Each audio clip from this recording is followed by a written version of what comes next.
Merci à tous d'être venus et de participer à cette journée très importante. Donc on va pouvoir lancer la cérémonie d'ouverture de cette journée. D'être ici à Nkaï, dans le cadre du projet Tomate et Havana qui est donc porté par la Fondation Apprentis d'Auteuil avec un partenariat avec le REPER. C'est un projet que nous avons construit il y a 1 an dans le contexte que l'on connaît tous, de pandémie, de fermeture des frontières au niveau mondial. Ça a été un peu difficile par moment de travailler là-dessus à distance, sans pouvoir se rendre au Congo en étant coincé en France. Et ça fait d'autant plus plaisir aujourd'hui de voir tout ce beau monde réuni pour la promotion des droits de l'enfant congolais. Je représente donc aujourd'hui la Fondation Apprentis d'Auteuil, qui est le principal acteur associatif de la protection de l'enfance en France, qui accompagne environ 25 000 jeunes et familles en détresse sur le sol français, et qui agit aussi à l'international, notamment au Congo bien sûr, en partenariat avec le REPER depuis près de 20 ans, pour améliorer ensemble nos pratiques éducatives, pour porter un plaidoyer commun, pour agir sur le terrain auprès des enfants congolais qui souffrent d'une façon ou d'une autre. Je citerai un ingénieur forestier sénégalais du nom de Baba Dioum qui a dit « Nous ne pouvons protéger que ce que nous aimons, nous ne pouvons aimer que ce que nous connaissons et nous ne pouvons connaître que ce qu'on nous a enseigné. » C'est dans ce but que tout au long de la journée, nous aurons l'occasion d'échanger ensemble autour de la réalité de la vie des enfants vulnérables au Congo et des défis pour leur pleine protection. En effet, que ce soit à Apprentis d'Auteuil ou chez nos partenaires, nous sommes animés par une conviction que chacune et chacun, qu'il soit un enfant congolais comme vous l'êtes parmi ceux de la MACO et des complexes scolaires, que ce soit un simple citoyen, ou que ce soit un détenteur d'une autorité politique, juridique, morale, peut agir pour promouvoir les droits de l'enfant et faire respecter les droits de l'enfant en République du Congo. J'espère que cette journée servira d'inspiration pour contribuer à la protection de la jeunesse congolaise. Et surtout, je vous souhaite une excellente journée internationale de l'enfant africain. Je vous remercie. Travaille dans la protection de l'enfance depuis 2013 en République du Congo et particulièrement dans la protection de l'enfance vulnérable en milieu rural. Le mot à cette occasion partira d'une anecdote. La première fois que j'ai connu la célébration de la journée de l'enfant africain, j'étais en 5e. Et c'était lors d'une grande émulation organisée par une société pétrolière à Pointe-Noire. Comme cadeau, j'avais reçu une paire de raquettes de tennis et une boule. Arrivé à la maison, je m'exerçais au tennis et pour moi c'était une très belle activité sportive. Malheureusement, je voulais bien développer cette activité pour que je devienne peut-être professionnel un jour. Mais l'unique structure de Pointe-Noire qui pouvait m'accueillir pour la formation demandait pour une session mensuelle plus de la moitié du salaire de mon père. Et c'est que je ne pouvais pas m'offrir. Et certainement cela a conduit à d'autres voies aujourd'hui.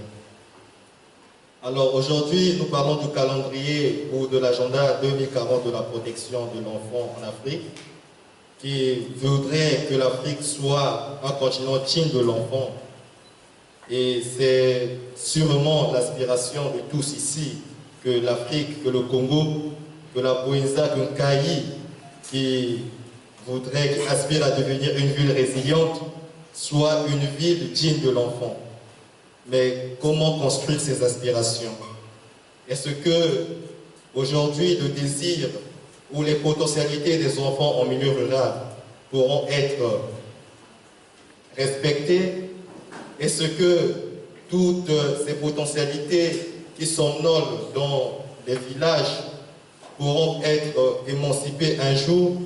pour penser à un enfant digne de l'Afrique, parce que n'oublions pas, à l'agenda 2040, ces enfants ici présents seront ces potentiels acteurs de la société de demain.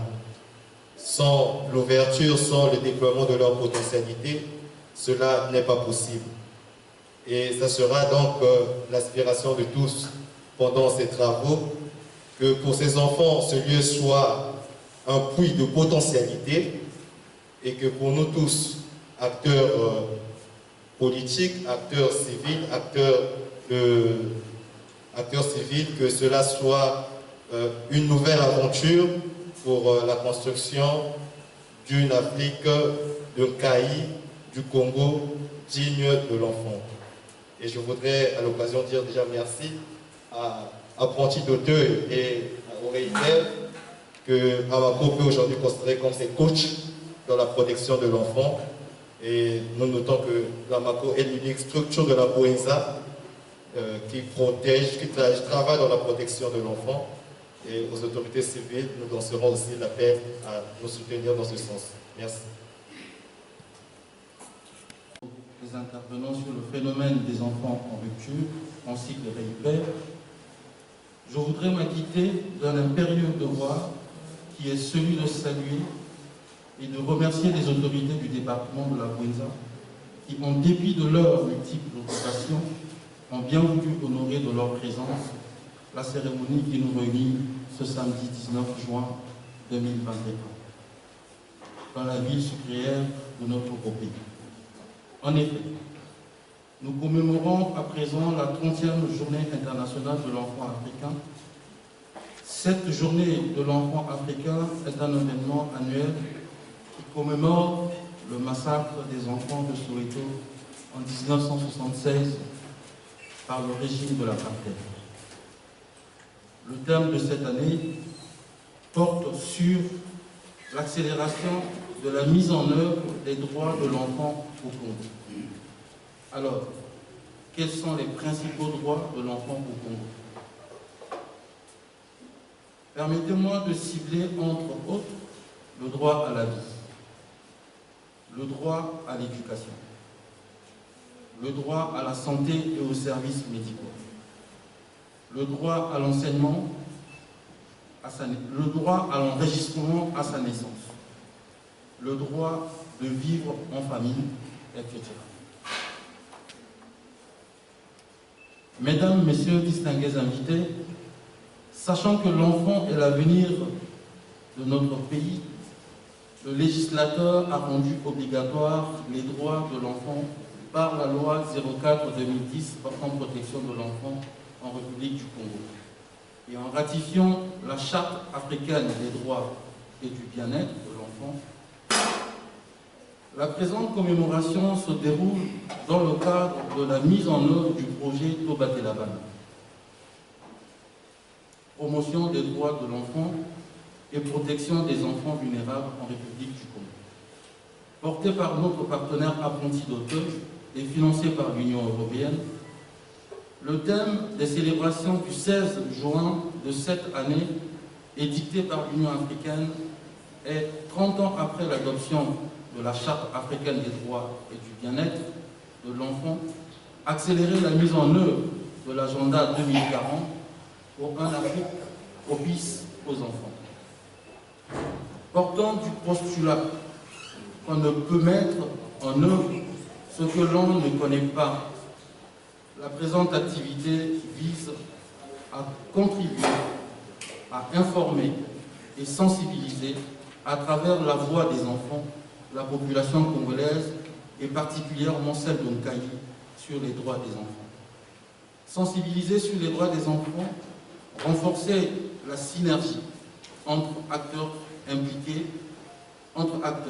impliquer les enfants eux-mêmes dans la promotion et la mise en œuvre des droits des enfants permet à notre sens à accélérer la mise en œuvre des droits pour un Congo digne des enfants. Cette année, le REIPER, l'Amako et Apprenti d'Auteuil, partenaires de longue date avec le soutien de la Service Congo ont choisi Nkaï pour commémorer le 16 juin 2021 avec les enfants de la Mako et l'école catholique Cardinal Émile Biaïna. Et les artistes qui sont amis des enfants pour la protection des droits des enfants. Nous remercions vivement les autorités de la mairie pour leur présence, qui par leur présence montrent l'engagement total à la cause de la protection des enfants au Congo. Vive les droits de l'enfant, vive la journée internationale de l'enfant africain, en avant pour un Congo digne des enfants. Merci pour votre aimable attention. Permettez-moi, avant tout propos, de m'acquitter d'un devoir traditionnel, celui de vous souhaiter la bienvenue en Nkaï, en mon nom propre et au nom des populations de la ville hospitalière de Nkaï. Recevez mes remerciements pour votre grande mobilisation à cette table ronde dédiée à la célébration de la Journée internationale de l'enfant africain. Mesdames et messieurs, chers enfants, la célébration en différé de cet événement nous renvoie du point de vue de l'histoire au massacre d'il y a 30 ans des jeunes enfants réclamant les conditions d'apprentissage en Afrique du Sud, plus précisément dans la ville de Soweto. Cet acte qui constituait une violation flagrante des droits des enfants et qui a par la suite interpellé la communauté internationale en suscitant de nos jours une profonde approche basée sur la protection des droits des enfants. Et le Congo, notre pays, n'est pas resté en marge de cette problématique visant à accélérer la mise en œuvre des droits de l'enfant avec la promulgation de la loi numéro 4/2010 du 14 juin 2010 portant protection de l'enfant en République du Congo, question d'être en phase avec les dispositions de la Charte africaine pour la protection des droits de l'enfant. Mesdames et messieurs, chers enfants, notre participation à cette table ronde, organisée par le REIPER, est pour nous un signal fort dans le processus de la promotion et de la protection des droits des enfants, ceci pour un Congo digne des enfants. Mesdames et messieurs, chers enfants, au regard des défis innombrables à relever, notre pays, le Congo, a des attentes très fortes sur la protection des droits des enfants et nous osons croire que les résultats de cette table ronde apportera un plus dans la mise en œuvre de la politique de la promotion et de la protection des droits des enfants dans le département de la Bouenza en général et la ville de Nkaï en particulier. Tout en vous souhaitant plein succès aux dites assises, je déclare ouvert les travaux de la table ronde. Vive la 30e journée internationale des droits de l'enfant africain. Je vous remercie.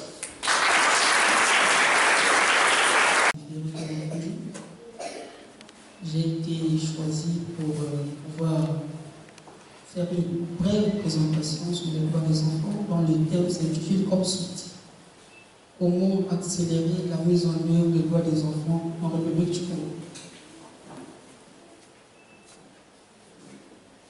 Le premier abord ici est de définir deux concepts. Le concept accéléré et le concept enfant. On entend par enfant une personne qui n'a pas encore atteint l'âge de 18 ans, soit à l'âge de la fourchette d'une année à 17 ans, évolue. Le concept accéléré, il faut entendre la propulsion, donner de la vitesse. vite. Alors, parler de l'accélération de la mise en œuvre effective des droits des enfants au Congo, et dans le département de la Bolivie en particulier, nous emmène à s'interroger sur la question de savoir si oui ou non le Congo dispose d'un arsenal conséquent. À cette question, une réponse escomptée occupe une place de choix et enlève tout doute. L'on peut se faire. Cependant, si tel est le cas, pourquoi la vulnérabilité de ces enfants est toujours au cœur des préoccupations de la société congolaise et quels sont les mécanismes appropriés pour y parvenir? Répondre aux deux questions citées supra nous emmène à articuler notre présentation sur différents principaux axes qui consisteront premièrement à dégager, sinon à exposer sur l'arsenal juridique, deuxièmement, relever les difficultés ou les faiblesses, s'il existe bien entendu, et troisièmement, dégager les pistes de solutions, pour ne pas dire les recommandations. Concernant l'arsenal juridique mis en place pour la protection des droits des enfants au Congo, il s'est de relever que la République du Congo a ratifié autant des lois nationales, régionales et internationales. Au niveau international, le Congo a ratifié la Convention internationale des droits de l'homme du 11 novembre 1989. Le Congo fait partie des États signataires de la Charte africaine, comme cité précédemment. Au niveau national, et ce conformément aux règles internationales, permettez-moi, le Congo s'est doté en 2010 d'une loi très capitale, la loi numéro 4-2010 du 14 juin 2010 portant protection de l'enfant en République du Congo, laquelle loi regorge en elle la plupart des principes énumérés dans d'autres textes nationaux, notamment le Code de la famille, le Code de procédure pénale et bien d'autres.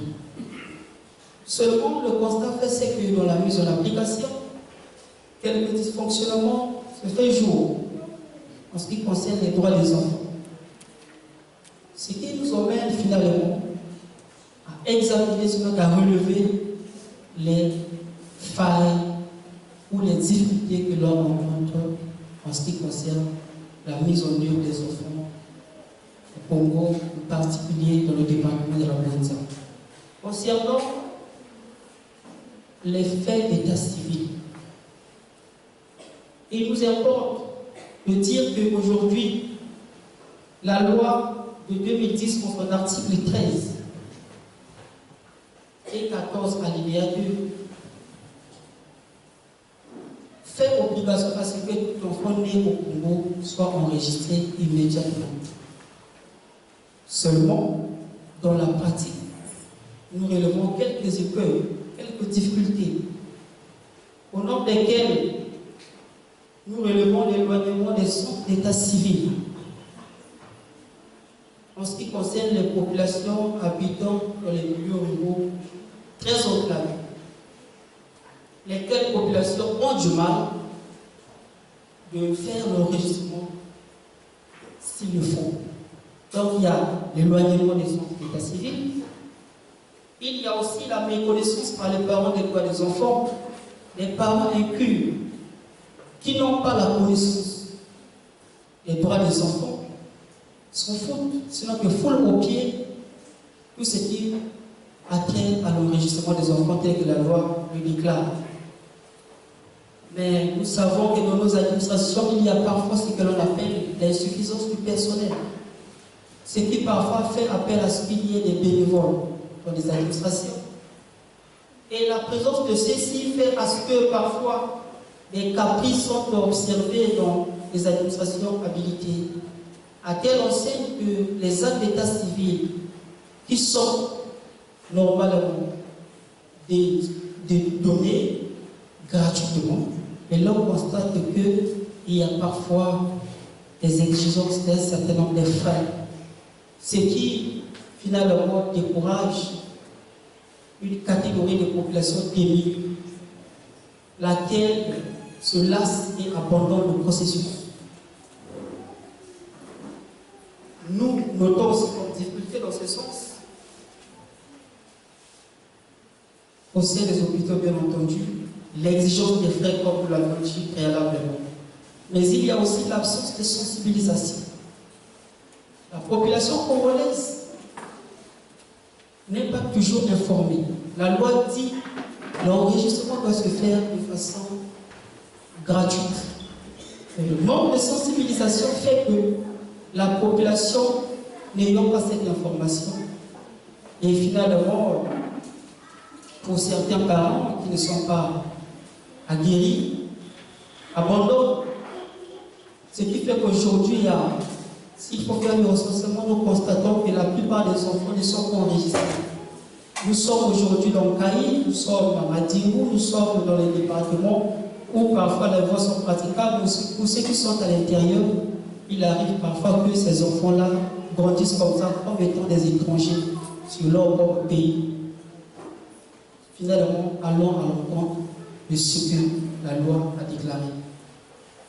Concernant la jouissance d'une enfance de bonne santé, il nous importe de signifier au passage que le droit à la santé, c'est un droit garanti par la loi. Toutefois, dans la pratique, il y a une différence avérée que nous observons dans les services publics. La loi de 2014, disons, la loi numéro 4 de 2010, du 14 juin 2010, portant protection de l'enfant République du Congo, en son article 26, alinéa 1, fait obligation à ce que tout enfant, quelle que soit sa race, quelle que soit sa couleur, puisse bénéficier des soins gratuits dans les hôpitaux dits subventionnés. Seulement, dans la pratique, il y a en quelque sorte une exécution de ce que dit la loi. En ce qui concerne la gratuité, l'on constate pour le paludisme qui est censé être soigné gratuitement. Dans la réalité, c'est l'inverse qui se fait. À telle enseigne que les enfants dont les parents sont démunis, les enfants dont les parents sont incapables de payer les soins de santé, et finalement, d'autres en pâtissent, d'autres connaissent la mort. C'est une difficulté que nous relevons ces jours. Nous relevons aussi comme difficulté dans ce sens le manque des hôpitaux et les dispensaires dans les milieux ruraux les plus enclavés. Quelqu'un qui est malade ce jour, parlant d'un enfant, peut facilement accéder à un hôpital, en Caï, à Madimou, Louisiane, ainsi de suite. Mais il y a, sans oublier, des populations qui vivent dans le milieu où même le véhicule n'y arrive pas. Alors l'absence des hôpitaux dans ces endroits, c'est une hécatombe pour cette catégorie de population. Car la gratuité dont on parle, il faut bien entendu qu'il y ait des hôpitaux. On ne saurait donner un fusil de chasse à un chasseur sans les cartouches que ça tombe dans ce qu'il vous ramène un gibier. C'est quasiment impossible. Nous avions aussi l'absence de sensibilisation. La sensibilisation, vous allez constater, est au cœur de toute chose. Aussi longtemps que la personne n'est pas informée de ce qui doit être fait, il lui est bien possible finalement d'emboîter le pas. On nous parle de la gratuité du paludisme dans les hôpitaux, mais il arrive, et lorsque certains enfants se présentent dans les hôpitaux, il y a l'exigence des frais. Lorsqu'on pose la question, est-ce qu'il faut aller à l'encontre de ce que dit la loi? C'est une question que l'on se pose, mais avec des informations que nous avions pu avoir en ce qui concerne les hôpitaux subventionnés, il s'avérait qu'il y a des suffisances des produits, soit-ils de première nécessité, pour prendre en charge la catégorie des personnes dont la loi a visé. Concernant finalement la croissance de la base de l'alimentation saine et équilibrée, cette rubrique est également encadrée par la loi numéro 4 de 2010, du 14 juin 2010, en son article 22, voire l'article 13-9. La situation, dans ce sens, est très alarmante et regrettable pour les enfants dont les parents sont démunis et qui, pour la plupart, se contentent de des activités champêtres. C'est pourquoi, dans ce sens, l'idéal pour nous, c'est de lancer un appel. Prise de conscience des pouvoirs publics vis-à-vis des enfants abandonnés ou ceux dont les parents biologiques n'ont pas les moyens. Il faudra qu'il y ait des allocations aux parents invalides afin qu'ils s'offrent à leur enfant une alimentation saine et équilibrée. Aujourd'hui, certains enfants se retrouvent dans les centres d'accueil où ils bénéficient d'une alimentation équilibrée, mais certains enfants qui se trouvent dans les milieux que l'on ne saurait imaginer, je peux vous assurer que ces enfants-là souffrent. C'est un droit qui est encadré. Nous espérons que les pouvoirs publics regarderont cet aspect. Ce qui nous emmène à mettre l'accent sur la croissance, la création d'une croissance économique pour les parents qui ne travaillent pas, afin que ceux-ci puissent faire face aux besoins de leurs enfants. Sinon, ça ne serait que des copies. Concernant le droit à l'éducation, c'est un droit encadré par la loi de 2010, en son article 27, alinéa 1, 2 et 3. Cette loi parle de la gratuité de l'éducation pour tous les enfants, quelle que soit la race, quelle que soit la couleur, que tout enfant a droit à une éducation, ce gratuitement, cycle primaire ou secondaire. Mais le constat fait, c'est que bon nombre des enfants aujourd'hui, dans le département, n'ont pas accès à l'éducation. Et la question que l'on se pose, est-ce pourquoi? Simplement parce que nous offrons la gratuité que la loi a déclarée. Nous observons, nous constatons qu'il y a parfois l'exigence également d'un certain nombre de frais. Je précise, il ne s'agit pas de critiquer, il s'agit de relever les difficultés que certains enfants rencontrent et qui fait qu'aujourd'hui, n'ont pas le droit à l'éducation, alors que la loi fait obligation. L'exigence des frais de scolarité, alors des macarons et autres. Les parents qui n'ont pas de moyens, qu'est-ce qu'ils doivent faire? Ils se contentent de garder leur enfant à la maison. Donc, malgré la loi en vigueur, nous saurons que l'application pose quelques problèmes. Pour les inscriptions et autres. Nous avions l'absence des cantines pour les enfants pendant les récréations dans les établissements publics dits subventionnés. La loi a parlé, mais il reste à savoir si les moyens de voir y sont. L'autre difficulté, c'est manque de suivi pour s'assurer que les normes prévues pour une éducation de qualité sont réellement respectées. Quitte à vérifier la qualité des enseignements dispensés, éviter les effectifs pléthoriques dans les salles de classe, qui fait que certains enfants s'asseyent à même le sol. Et à ce propos, ont du mal à suivre l'enseignement dans l'enseignant est en train de donner. C'est une difficulté très énorme. Il y a aussi manque de sensibilisation qui revient à chaque rubrique. Certains parents se disent, les parents écurent, permettez l'expression, se disent, nous n'avions pas assez de moyens pour envoyer nos enfants à l'école et parfois les conséquences illégales par le vers eux, alors que la loi, les pouvoirs publics ont dit que la scolarité est gratuite. L'absence comme difficulté pour espérer à ce que les enfants aient une éducation de qualité, les infirmeries dans les établissements publics afin de soulager tant soit peu les enfants qui présentent les signes d'une fièvre et autres pathologies. Les enfants sont abandonnés à eux-mêmes. Il n'y a pas de moyens d'accompagnement dans ce sens.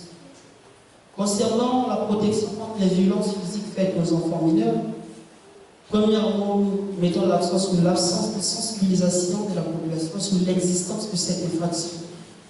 Ce qui fait que les enfants sont toujours victimes des traitements cruels, inhumains et dégradants, tels que visés par l'article 53-55 de la loi numéro 4-2010 portant protection de l'enfant. Il y a l'absence, dans certains endroits, des services de répression pour sanctionner les infractions. ce qui nous ramène finalement à la sensibilisation. L'absence d'instruction des parents sur cette infraction, manque de connaissances par les parents sur cette infraction, fait assez qu'aujourd'hui les enfants dans les maisons de des familles subissent et en pâtissent. Nous parlerons des violences sexuelles que les enfants sont aujourd'hui victimes. Ce qui fait voir les naissances précoces chez les enfants mineurs sans que les auteurs des faits subissent le châtiment de la loi, simplement parce que les parents ne sont pas informés sur l'existence de cette infraction. Deuxièmement, les mineurs n'ont pas accès à la justice. L'accès à la justice est mystifié, ce qui est une hécatombe. Concernant la protection, en ce qui concerne l'exploitation, nous relevons quelques difficultés également.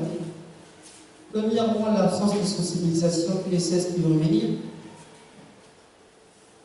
dans les milieux ruraux enclavés, car certaines familles, certains parents ne maîtrisent pas, ne savent pas que de quelque manière que ce soit, ils exploitent leurs enfants. L'exploitation ici, on peut aller du côté d'un côté comme d'un autre. Dans des foyers aujourd'hui, il y a des dames qui font des maniocs, des comptines et comptines de maniocs, et qui exposent leurs enfants dans les rues pour vendre, alors que le cycle primaire et secondaire est une obligation faite par la loi en ce qui concerne les mineurs. C'est une exploitation inconsciente du côté de ces parents.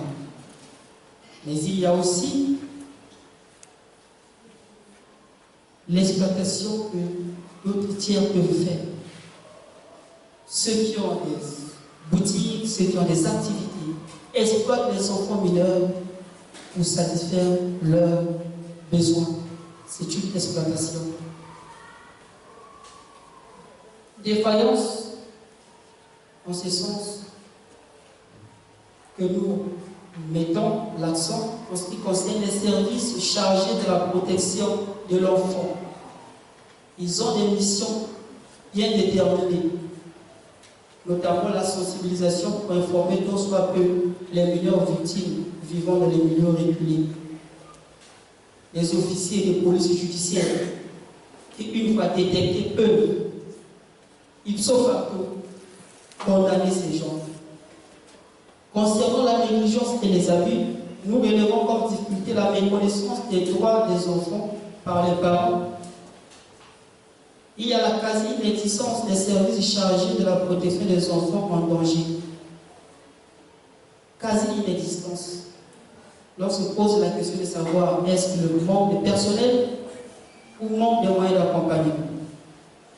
Il y a l'absence de sensibilisation pour mettre au courant les parents ou les enfants ou toute autre personne ayant le droit de garde sur les enfants, tel que l'article 16 de la Charte africaine des droits et du bien-être de l'enfant indique. Concernant l'accès à un système de justice pénale adapté, par exemple, beaucoup des enfants aujourd'hui en pâtissent. Beaucoup des enfants aujourd'hui souffrent. Beaucoup des enfants commettent des infractions. L'idéal ici, c'est de relever que lorsqu'un enfant a commis une infraction, le but n'est pas de l'enfoncer, mais c'est de l'aider. Il y a l'absence de centre de rééducation pour ces enfants. L'absence de centre de rééducation. Nous relevons aussi la violation des délais de garde à vue en ce qui concerne les mineurs, ce qui entraîne des détentions arbitraires illégales. Les difficultés que nous rencontrons en tant que juge des enfants, les procédures des mineurs qui nous parviennent sans rapport de l'assistance sociale, sans rapport du médecin. Ce qui fait que le juge des enfants qui reçoit les mineurs n'a aucune idée sur la situation réelle de l'enfant. C'est une hécatombe. Les mauvaises conditions de détention à la maison d'arrêt. Il y a l'absence des cellules appropriées pour les mineurs. Aujourd'hui, les mineurs sont placés dans les mêmes cellules que les majeurs. Ce qui fait qu'un mineur qui a été placé de façon exceptionnelle pour avoir perpétré un vol sort de là chevronné et commet des meurtres parce qu'il est empoisonné par les majeurs.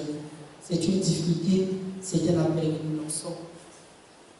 L'absence de soins de rééducation, comme cela a été dit, il y a la surpopulation de la maison d'arrêt qui fait que les mineurs contractent des maladies et autres. L'autre difficulté peut aller dans les jugements rendus par les juges des enfants. Nous savons par-dessus que toute décision rendue contre un mineur est accompagnée de mesures éducatives et bien d'autres. Mais il s'avère que les décisions rendues ne sont pas, les mineurs dont les décisions rendues ne sont pas suivies. Les services chargés d'exécuter ces mesures sont défaillants, ce qui constitue une difficulté pour le juge des enfants qui, au jour d'aujourd'hui, n'est pas en mesure de savoir si le mineur se comporte bien, si le mineur est bien portant, si le mineur respecte les mesures édictées. C'est une difficulté très énorme que nous rencontrons dans l'exercice des fonctions qui sont les nôtres. Concernant la protection de chaque enfant contre l'impact des catastrophes ou situations d'urgence, nous constatons l'inexistence des structures d'accueil qualifiées dans les départements, plus précisément dans les zones régulées pouvant recevoir les enfants victimes d'une quelconque catastrophe en toute urgence. Il y a l'absence d'un système adéquat et performant de protection sociale non contributive et de gestion des catastrophes. Manque de personnel. Il n'y a pas de psychologue. En cas de difficulté, récemment, nous avions constaté qu'en République du Congo, il y a eu la catastrophe. Si c'est le cas au Congo, dans les départements, il y a l'absence de moyens pour y faire face. C'est ainsi, au vu de quelques difficultés que nous venons de relever, car nous avions été aussi expéditifs que possible pour les raisons de temps, nous faisons les propositions suivantes. Création d'une brigade pour mineurs, spécialement chargée de la suivi des procédures concernant les mineurs pour éviter les détentions illégales arbitraires. Création des centres de rééducation dans toutes les villes où se trouvent les tribunaux pour enfants, au fait d'assurer la réinsertion sociale des mineurs d'élèves. Mettre sur pied des équipes de sensibilisation obligatoires à grande échelle pour alerter les populations sous-informées en zone rurale sur la gratuité de la santé, de l'éducation et des faits d'état civil. Création des structures, en parenthèse cellules appropriées pour le placement des mineurs en cas de détention à la maison d'arrêt. Création des centres de santé dans les milieux les plus reculés pour les populations vulnérables. Améliorer les conditions de vie dans les centres d'accueil. Renforcer les subventions dans les hôpitaux par les produits traitant le paludisme et autres maladies touchant les enfants, en redoublant des efforts pour empêcher le décès évitable des enfants. Prendre des mesures radicales pour faire cesser les violences à l'égard des enfants mineurs. Mettre l'éradication de la pauvreté des enfants au premier plan.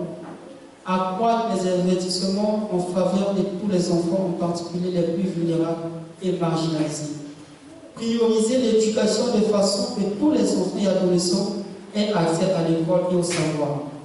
Mettre un terme à l'exclusion, à la marginalisation et discrimination contre les enfants. Création des équipes de sensibilisation pour lutter contre le niveau élevé des violences et exploitation auxquelles sont victimes les enfants.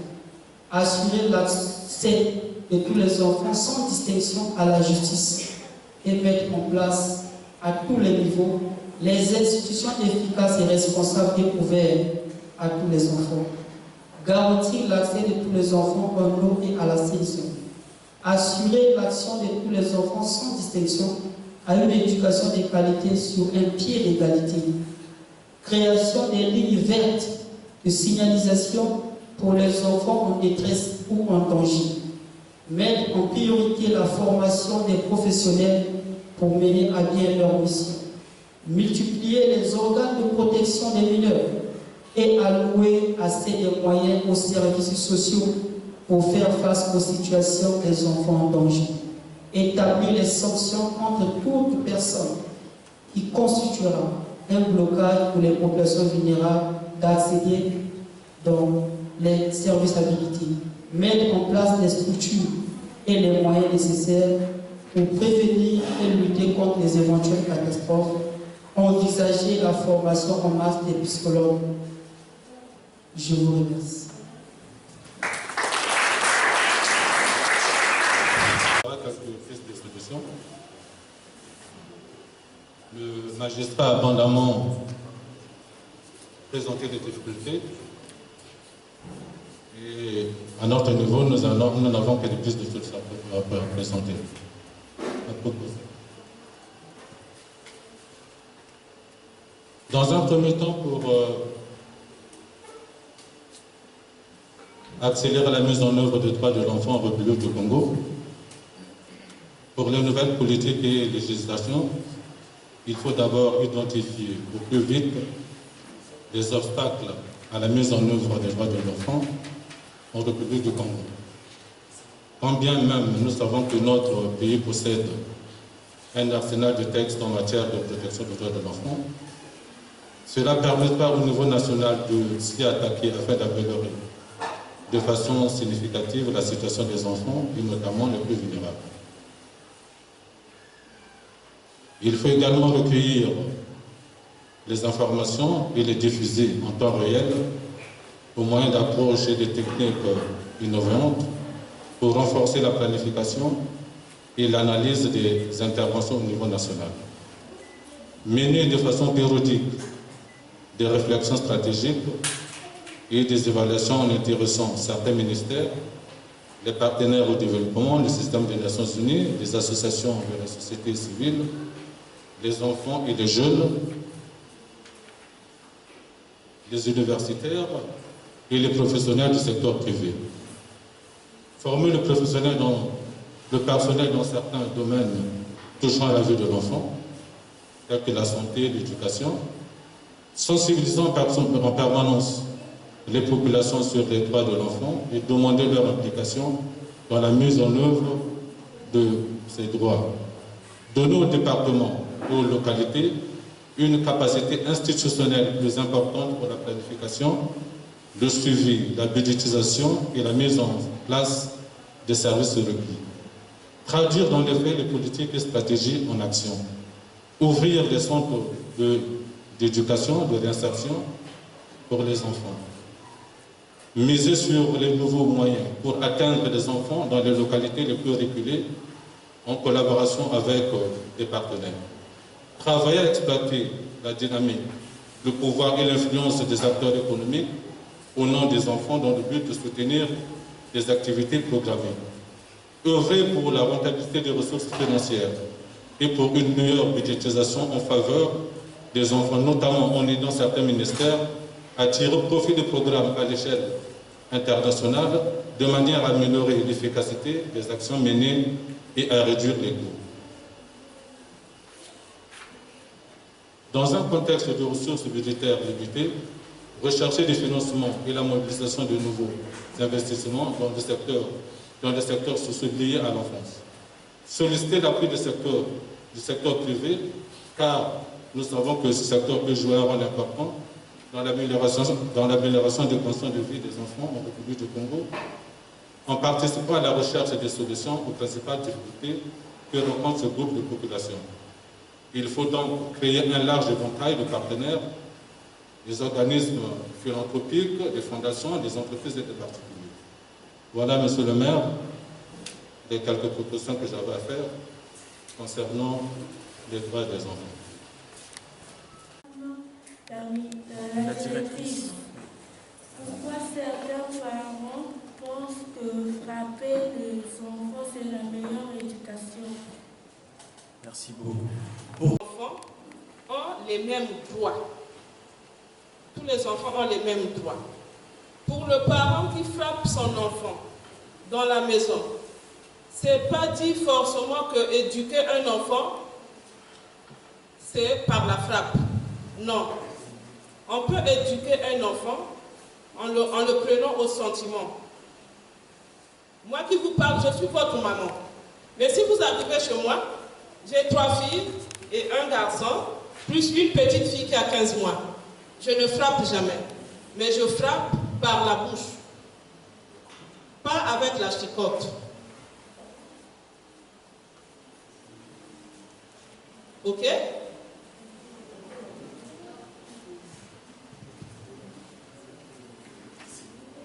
Merci. Les enfants leur bagage de naissance.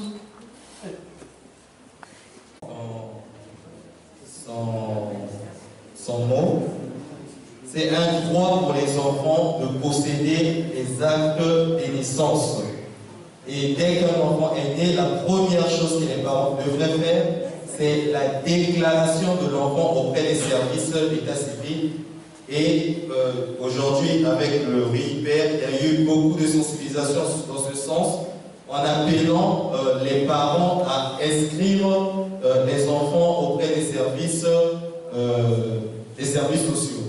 C'est vrai que certains parents, par manque de moyens, rencontrent des difficultés quand ils arrivent devant ces services, parce que présence des bénévoles dans les services étatiques et qui présentent des caprices par manque de moyens et autres. Et la sensibilisation en train de partir dans ce sens en disant que l'État a déclaré que ces pièces sont gratuites. Et donc, aucun service d'État, aucun service civil, d'État civil, ne devrait demander de l'argent aux parents pour obtenir une pièce d'État civil ou l'acte de naissance pour leur enfant. Malheureusement, c'est ce qui se présente et c'est certainement la difficulté des subventions qui cause tout cela, parce que auprès des peuples autochtones aujourd'hui, on n'arrive pas à les enrôler à cause du manque des registres. Voilà. Et donc, ce sont des caprices peut-être au niveau des services, mais aussi l'ignorance des parents. Et normalement, aucun enfant ne devrait vivre sans acte de naissance. Ça veut dire que cet enfant n'appartient à aucun pays. Et le Congo a lancé la lutte contre la patrie. Depuis un moment, il y a eu des sensibilisations dans ce sens. Et le RIPER a mené la sensibilisation au niveau de Majingu. Et donc, le travail est en train de se faire à ce que tous les enfants du Congo, que tous les parents, même les plus pauvres, sachent que le droit à la pièce ou à l'acte de naissance pour leur enfant est un droit reconnu par l'État congolais et qui est gratuit. Merci. S'il y a des enfants qui n'ont pas d'acte de naissance, il y a d'abord un problème de sensibilisation. Il y a des parents qui n'ont pas d'information. Que lorsqu'un enfant naît, même dans un village, le parent va juste voir le chef de village. Et c'est au chef de village de relayer l'information à l'état civil. Il y a aussi un autre problème. Dans les hôpitaux, une maman qui arrive à la maternité, qui n'a pas d'argent, après l'accouchement, l'hôpital demande de l'argent avant de sortir cette maman de l'hôpital. La maman étant dépourvue de moyens est donc obligée de fuir l'hôpital. Or, c'est à l'hôpital où on prend le bulletin. C'est ce bulletin-là qui permet à la maman d'aller à l'état civil pour qu'on lui octroie un acte de naissance pour son bébé. Mais puisqu'elle a fui l'hôpital, du coup, elle ne peut plus revenir et voilà comment nous arrivons à avoir des enfants sans acte de naissance. Mais avec les sensibilisations qui se font, avec le RIPER, l'année passée à Majingu, nous avons eu des séances de travail. Nous luttons contre la patrie. Donc, d'ici là, nous n'aurons plus des enfants sans acte de naissance. La sensibilisation continue dans les villages et avec la lutte contre la patrie, je crois que nous allons arrêter ce phénomène. Merci. Vous avez trouvé que là, il n'y a pas très longtemps, nous avons essayé un peu de mener cette sensibilisation. afin qu'ils se rapprochent de nous. Et, nous les avons enregistrés pour qu'ils obtiennent des actes de naissance. Donc voilà. Merci. Les différentes conventions qui militent dans le fil droit de la protection des droits de l'enfant. Sauf que dans la pratique, il y a beaucoup de petits problèmes que nous rencontrons pour que les enfants se retrouvent parfois sans acte de naissance. Madame la directrice départementale des affaires sociales a fait mention d'un certain nombre de phénomènes qui se passent. Mais je voulais rappeler ici que dans le process, même lorsque le parent au départ n'a pas pensé à avoir le bulletin de naissance et se retrouve avec un enfant 5 ans, 6 ans, 7 ans qui n'a pas d'acte de naissance, au niveau de l'état civil, il est admissible que le parent se ravise et se présente au niveau de l'état civil pour solliciter une déclaration tardive de son enfant avec un simple témoignage. Il vient sur la simple déclaration, il donne l'information au fonctionnaire de l'état civil qu'il a un enfant qui se retrouve sous son toit sans acte de naissance. Il donne les raisons. Les raisons sont multiples, ça a été énoncé tout à l'heure. Et nous lui délivrons ce qu'on appelle par un certificat de non-inscription. C'est gratuit. Sur le certificat de non-inscription, la mère doit, ou le père va certainement se rappeler de la date de naissance de son enfant. On consigne un certain nombre d'informations et on soumet à la signature de l'officier d'état civil. Et fini avec cette opération au niveau de l'état civil qui est déclarée gratuite, on oriente vers le tribunal pour qu'on prenne soit une réquisition ou encore un jugement civil. Et là aussi, je crois que de 0 jusqu'à, je crois, à 15 ans, voire un peu au-delà, c'est gratuit. C'est gratuit. On ne demande pas de l'argent. Mais il arrive aussi, je ne sais pas si les amis de la justice sont dans cette salle, s'ils ont été conviés, il arrive qu'à leur niveau aussi, que ce problème-là constitue un frein. Quand on les envoie des certificats de non-inscription, ils exigent qu'on paye de l'argent pour qu'ils puissent prendre une réquisition ou encore un jugement civil. Ça constitue aussi une difficulté.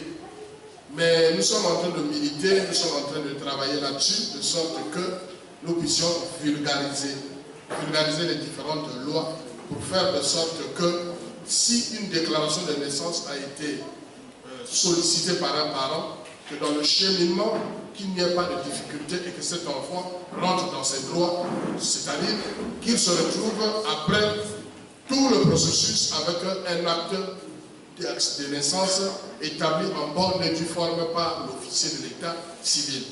Et donc ici, c'était une information. C'est vrai qu'il n'y a que des enfants, que nous avions ici, il y a plus d'enfants qui ont posé des questions. Il faut que ces parents-là, quel que soit le milieu où ils se retrouvent, il y a un centre d'état civil, principal soit-il ou secondaire, qu'ils donnent l'information pour les enfants qui n'ont pas d'acte de naissance, qu'il faut aller voir l'officier de l'état civil pour présenter la situation de l'enfant qui se retrouve sans acte de naissance. Et je pense qu'il y a beaucoup des opérations qui sont en train de se faire. Madame la DD des affaires sociales a parlé d'un séminaire que nous avions eu il y a moins d'une année sur la lutte contre la patridie, où nous avons été suffisamment sensibilisés. Je dis bien suffisamment sensibilisés pour aller vers l'éradication de ce phénomène d'enfants sans acte de naissance ou sans pièce d'état civil. Merci beaucoup.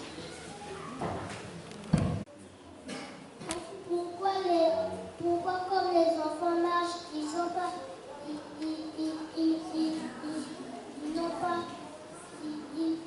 n'obéissent pas aux parents?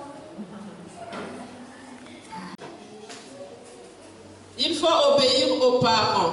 Ça veut dire, toi enfant qui vas à l'école, quand tu sors de la maison, la première éducation que tu reçois, c'est l'éducation des parents, papa et maman.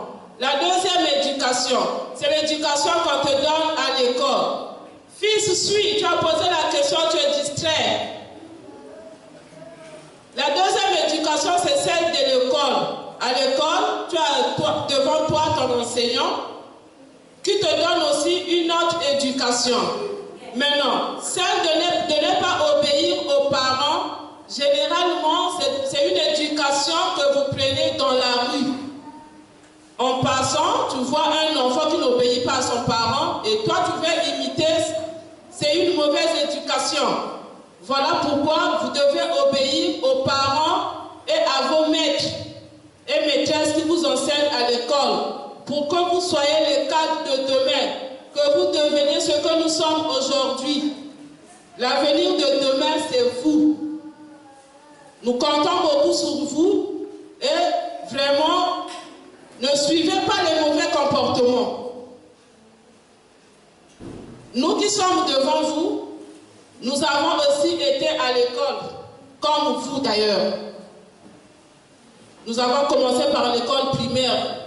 Moi, je n'ai jamais fait le préscolaire. J'ai commencé par l'école primaire. Je suis allée au collège, après le collège, le lycée, et j'ai terminé par l'université. Et de même pour vous. Donc, laissez l'éducation de la rue, soyez ce que vous êtes vous-même en suivant le comportement que papa, l'éducation que papa et maman vous donnent à la maison. Ajoutez à l'éducation de l'école. Ne prenez pas le comportement de la rue, s'il vous plaît, chers enfants. Merci beaucoup.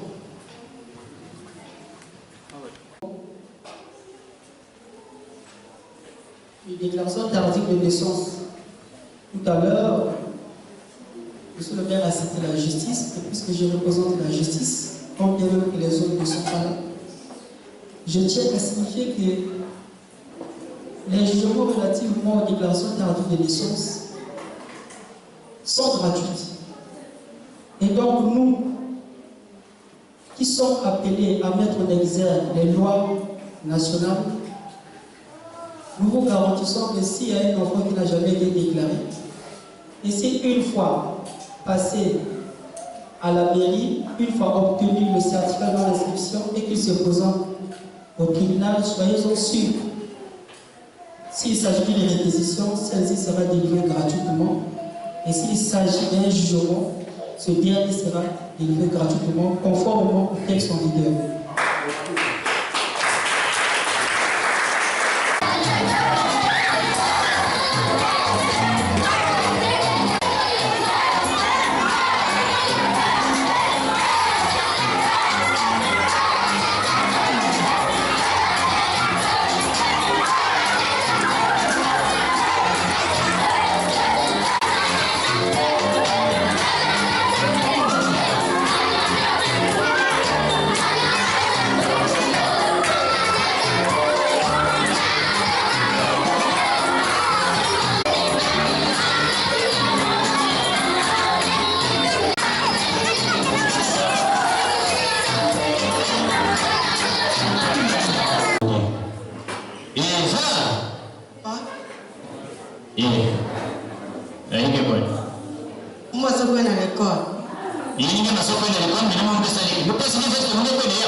Est-ce qu'il y a quoi?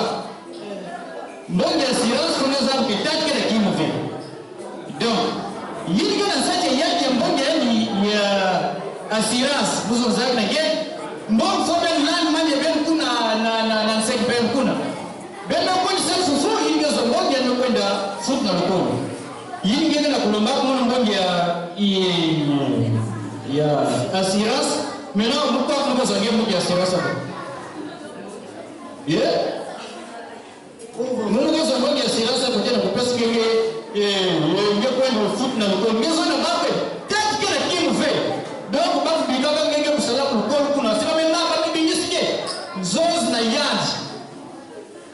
zos na yandi ngeko isatete fufuna kwa yinge ko songo na mani ngeko ngemo kwenda futa na kwa sava una kwa ngemo zoze ndo ngike ko zoze muna kwa ngemo yake sito donc wapi mwanye wapi yenge ngenge keki wapi uzabe ko takele ngeni yayi ko ngeza mvo pisiki boki munye Pauline papai ndio kwisi la mko kuwa mmoja ngekwendi na ngeza papa ni Jasper Salaino yinde sikaki gitari ngekwendi yani ngekwendi gitari kete yani mama Ameli ye mazonu vandakum na nganje ba mulosa tuwa kazi lumbilikuna donc monie mubi ganakun mapeso nge monie na monie ni maison yanke tatu maison de Felice yani bouteille ya tirbo na 3 cigarettes ngena kwa zone yani tatu maison de Felice yani bouteille ya tirbo na 3 cigarettes papa moko na mungu alors que ma zone mubi monenge ka 150 ya kwa sa photocopie ngena mangaka mais tuno moyo ngena zoya côté yini ngeke na kuzoza na dad mais le papa lui le papa le travail le papa le travail donc dès que c'est le monde il y a une besoin de temps qui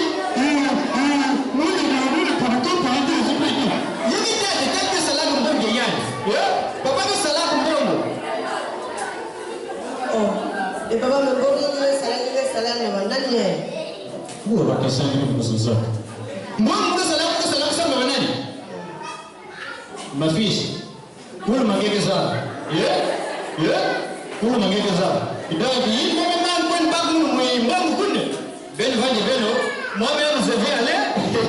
Moi, prendre pas nous, jamais là. Mais papa va me confortablement bien. Mais il faudrait qu'il y ait l'assurance pour l'école. Il faudrait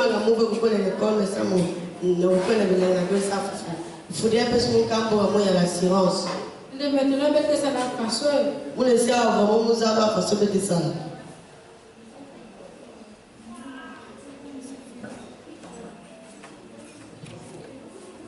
Merci. Première scène. Alors.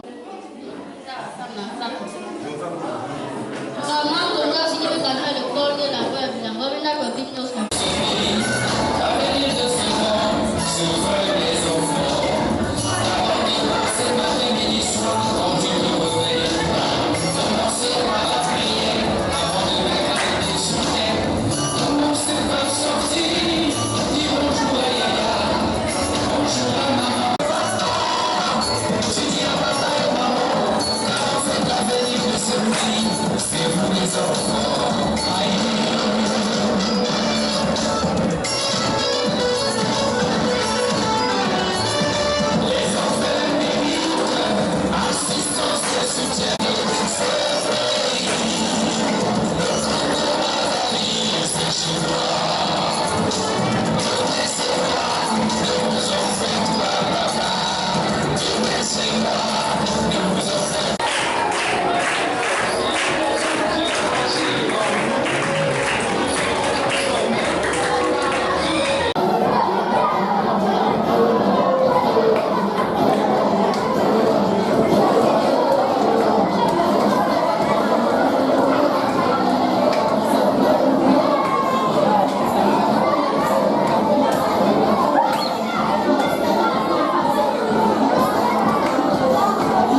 Alors, est-ce que vous savez ce que ça veut dire? Ça veut dire quoi en français? D'accord, jeune vers toi. On va s'élever pour toi. D'accord, la réunion des amis nous appartiendra maintenant. Mettons-nous au travail, d'accord? À l'école, ce sont des enfants demain, c'est vous les futurs guerriers, ça va? Merci. On dit pas beaucoup de monde.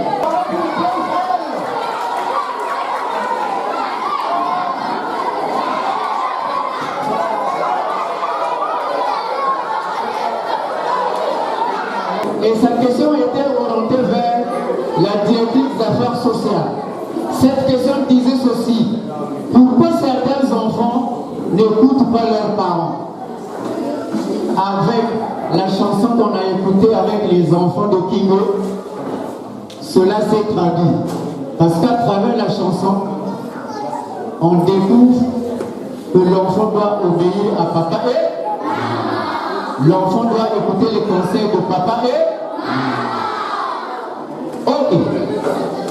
La fête qui nous réunit ce soir, cette fête-là, c'est laquelle? C'était un 16 juin 1976. Un 16 juin 1976. Cela veut dire beaucoup de temps est passé. Aujourd'hui, si on peut parler en termes d'anniversaire, 30 ans déjà. On est d'accord? Et moi, je veux vous tester. Parce que le 16 juin, c'est des enfants qui s'étaient levés pour dire non et non, ça suffit. Ces enfants-là s'adressaient aux adultes. Ils ont dit non et non. Et comme ils étaient nombreux, et comme ça tonnait fort, on a pris le fusil. Mais c'est comme ça. On les avait tous tués. Alors, à la mémoire, la communauté a dit ceci. Tous ces enfants qu'on a tués là, c'était le 16. Chaque fois, il faut se rappeler que l'enfant a le droit de parler. L'enfant a le droit de dire ce qu'il pense. Mais aujourd'hui, en premier, retenons que l'enfant a le droit d'être informé. L'enfant a le droit d'être informé. L'enfant a le droit d'être informé. Cela veut dire, depuis que tu étais né, jusqu'à aujourd'hui, si tu ne savais pas qu'il y a eu un 16 juin, tu viens d'être informé. Tu viens d'être informé. Et donc, le droit d'être informé pour toi, c'est vraiment capital. Le droit d'être informé, c'est en lien avec les journalistes. Le droit d'être informé, c'est avec les musiciens, les artistes. Parce que, qui donne beaucoup d'informations? À la radio, il se passe beaucoup d'informations. Vrai ou faux? À la radio, il se passe beaucoup d'informations. Vrai ou faux? Je n'entends pas. Vrai ou faux? Okay. Donc, toi, tu dois être informé. Elle doit être informée. Il doit être informé. Nous tous, nous devons être informés. Ok.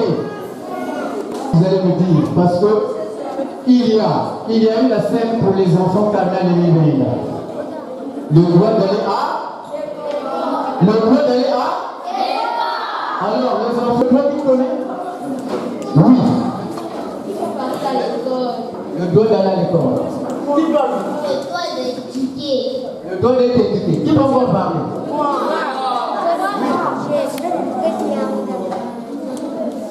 Oui.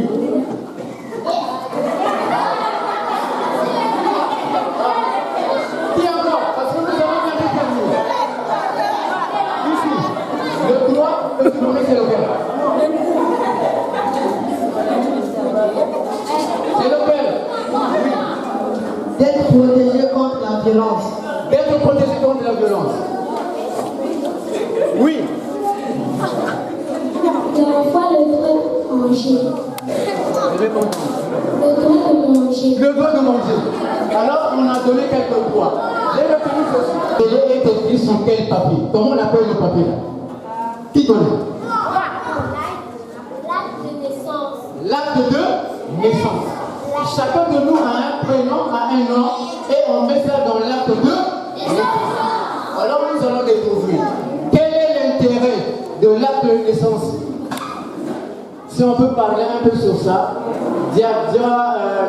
Didias se prépare pour monter sur la scène. Quel est l'intérêt de l'acte de naissance? On fait quoi avec l'acte de naissance? Qui peut dire? Qui connaît? On donne le nom à l'enfant, on l'écrit, mais l'acte de naissance sert à quoi? Qui connaît? Les enfants. Est-ce qu'on peut demander les parents? Est-ce que les parents peuvent venir? Quel est le parent qui peut parler? L'acte de naissance. Moi, Hervé, quand j'amène mon enfant à l'école pour l'inscrire, j'amène quoi? Jamais seulement demander ton père ou ta mère. Maman, quel est le numéro de ton acte de naissance? Si on t'entendra ce qu'on te dira. Je te laisse vous dire. Quand vous rentrez à la maison, dites à Yaya, toi Yaya, quel est le numéro de ton acte de naissance? On est d'accord? L'acte de naissance c'est très important. Ça nous donne le droit d'aller. Ça nous donne d'avoir les autres papiers. On est d'accord? N'est-ce pas?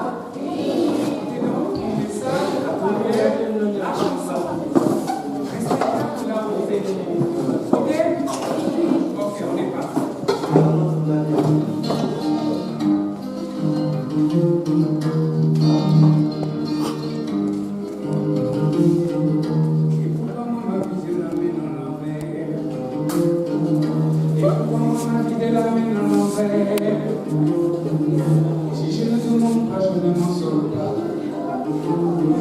Si je ne demande pas, je ne m'en sors pas. Est-ce que je veux finir par n'y pas? Oh, oh, oh,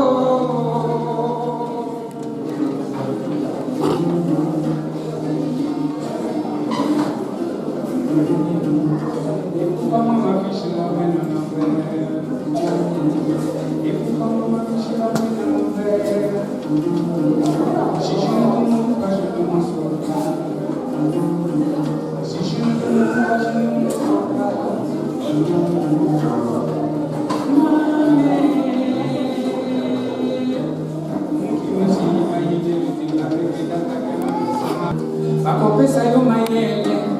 Osala confirmer-moi avenir mboka oyo ezali yo mwana lana malobi ya Seigneur, lana malobi ya la maîtresse kotikalo sambote comme papa sambelaka yo yokela tata na mama na yo soki oyokeli tata na mama na lekolo yokela baenseignant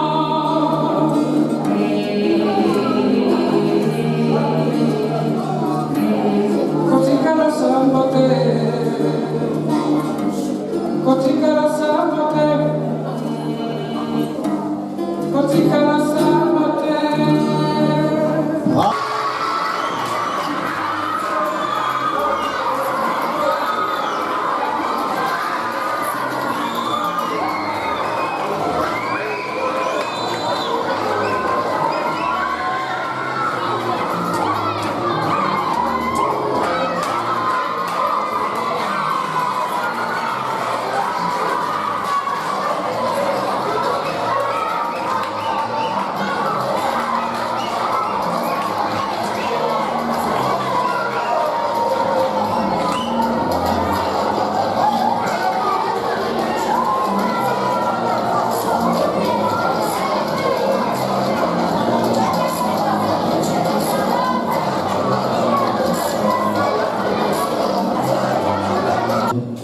Soyons là pour les encourager. La prestation, c'est en tout cas présenter, ça peut être une scène de théâtre, mais où on retrouve. On va faire un grand cri pour monsieur le maire et les autres collaborateurs. Comment vous voulez qu'on le fasse? On acclame fort ou bien on crie pour eux?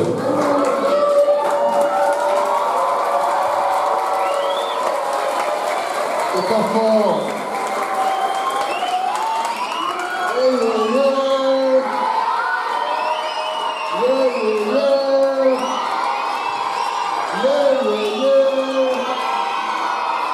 Maman la directrice, Papa le maire, Papa colonel, Papa juge des enfants, Monsieur le père British, Le représentant des peuples autochtones, Allez, à tout à l'heure.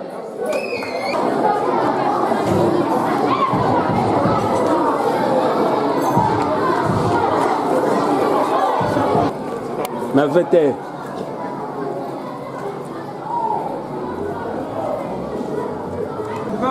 Ah, on change de position.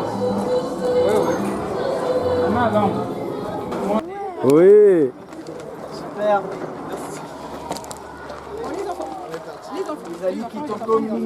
Les enfants. Où ça? Vous connaissez mon Camille? Écoutez-moi.